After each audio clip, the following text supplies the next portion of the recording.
Bismillah. Today we are operating a case of primary infertility for 6 years. She is married for 6 years. She is a known case of unicornuate uterus. She had undergone one cycle of IVF in 2022. In 2022 at Amritsar. Okay, so HSG had in 2020 was done. It showed unicornuate uterus with dilated right tube. In 2018, she had undergone laparotomy for ruptured right ectopic pregnancy.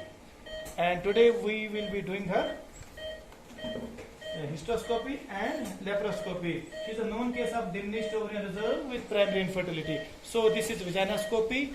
Beta zoom in karo, shabash, zoom in karo, shabash. Vaginoscopy, all the vaginal walls are normal.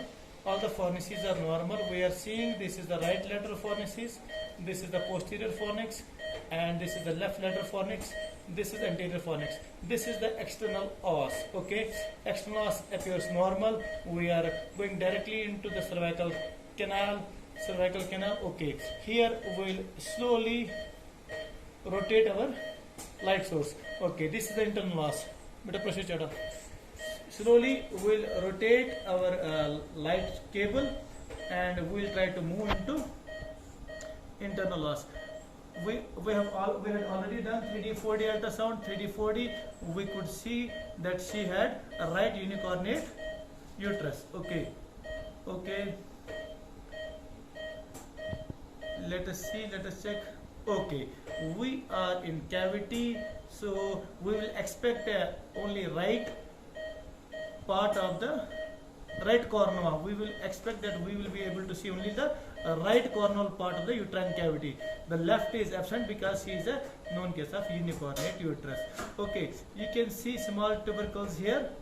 Can you? Yes, sir. Yeah, tubercles are there. Tubercles are there. These are tubercles with features of chronic endometritis. Tubercles with features of chronic endometritis.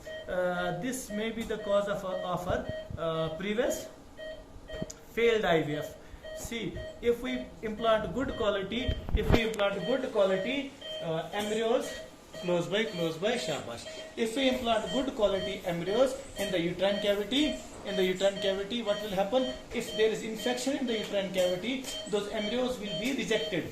That means there will occur implantation failure. We will try to see the left cornal part. So left cornal part cannot be seen because unicornuate uterus. Okay, right ostia appears open.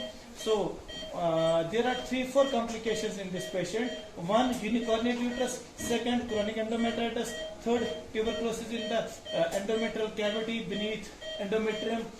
Fourth, she had diminished ovarian reserve. So today a good case for academic purposes. Almost all the features are there. Javed, we can do the bubble test. So bubble test will be negative because she had already undergone a right self-injectomy. Okay, she had already undergone right self-injectomy somewhere in the government medical college. So let us see how bubble test performs. Okay, Javed, stop. Pressure. Oh, bubbles are moving in. So here the bubbles are stopped.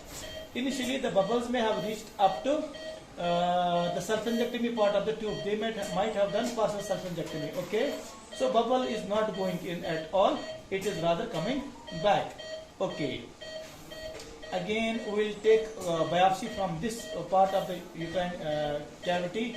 We will take biopsy from this part of the uterine cavity because this is more sensitive and specific than the rest of the uterine cavity. Okay, see, you can see these are the features of chronic endometritis. If you go more close, you can see tubercles. Very nicely we can see tubercles. Again, this patient is high risk, even if she conceives, high risk for preterm labor, preterm delivery because the uterine cavity is half the normal size due to unicornuate uterus.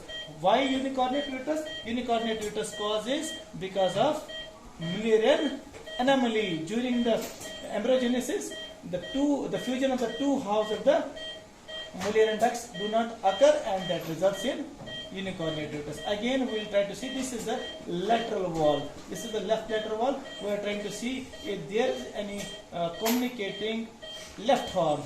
communicating left horn. No, nothing.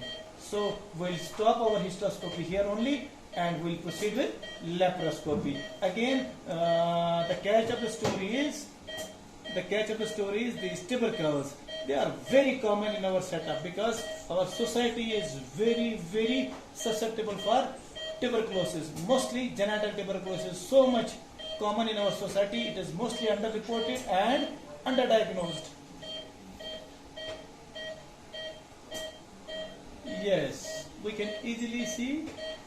So I will do a fine tuning. Okay, fine. Chronic endometritis features with.